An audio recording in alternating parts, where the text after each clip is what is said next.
السلام علیکم۔ نماز پڑھنے میں کبھی کبھی غلطیاں ہو جاتی ہیں، کبھی الحمد شریف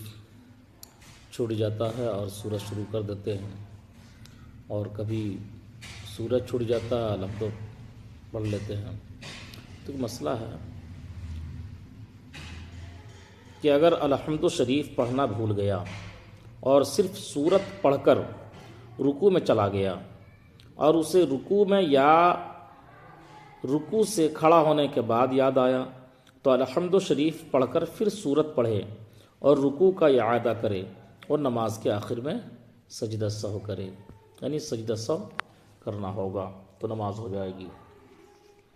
یعنی الحمد شریف پڑھنا بھول گیا اور سورت شروع کر دی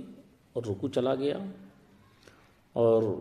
رکوع میں یاد آیا، چاہے رکوع سے کھڑا ہونے کے بعد یاد آیا، تو ان تمام صورتوں میں کہہ رہے ہیں کہ الحمد شریف دوبارہ پڑھیں، نیت باندھ کر کے، نئے سرے سے نیت باندھنے کی ضرورت نہیں ہے،